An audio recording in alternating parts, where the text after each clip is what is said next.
చంద్రబాబు కనిగిరిల సభ పెట్టి రా కదలి రా అంటున్నాడు కదా, మరి ఆయన రా అంటే ఎంతమంది గదులొచ్చిండ్రు? ఆయన గదులొచ్చిన వారికి ఆయన ఏం చెప్పిండు? అసలు దాంతో ప్రజలకు వచ్చింది ఏముంది అనేది పేర్ని నాని సార్తోని మాట్లాడదాం. నాని సార్, బాబుగారు రా కదలి రా అంటున్నాడు కదా, విన్నరా? ఎవరు రావాలి, ఎందుకు రావాలి, ఈయన ఎవరికి ఏం చేశాడని చెప్పని రావాలి, ప్రజలు ఎందుకు కదలాలి? అయ్యో అట్లంటారేంది సార్? రా కదిలిరా అంటే ఎవరు రావాలి, ఎందుకు రావాలి, కారణాలేంటి? అది చంద్రాలు చెప్పాలి కదా. సమాధానం చెప్పలే ఆయన. ఎందుకంటారు సార్ మరి?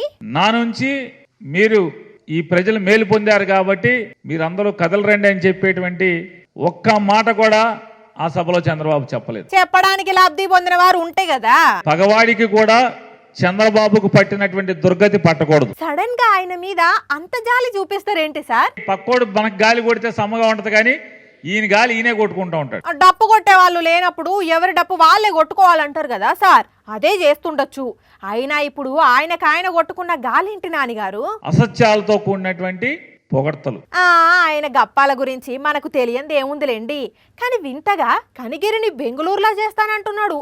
కొంచెమైనా నమ్మొచ్చా నానిగారు? మరి కనిగిరి గుర్తు రాలేదా? అప్పుడు కనిగిరి వాళ్ళకి మరి ఎందుకు అవకాశం కనిపించలా?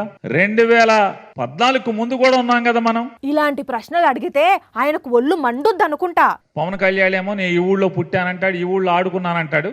ఇతనేమో ఈ ఊరికి నేను ఇది చేస్తాను, ఆమె ఇస్తానని మాట్లాడతాడు. ఇద్దరే దొందే వాళ్ళు, అందుకే పొత్తు పెట్టుకుంటున్నారు కదా. సిగ్గుండాలి. సిగ్గుంటే అంతమంది చేత అన్ని మాటలు ఎందుకు పడతారులేండి. అయినా ఇలాంటి సభలు ఇంకా పెడతారట నానిగారు. ఇటువంటి మీటింగ్లు 10 కాదు, 20 కాదు, 30 పెట్టుకోండి. మ్యాటర్ లేని మీటరు ఎంత తిరిగినా ఏం లాభం? బలం లేని బాబు ఎన్ని సభలు పెట్టినా ఏం లాభం? Both are same. ఉంటా నాని సార్.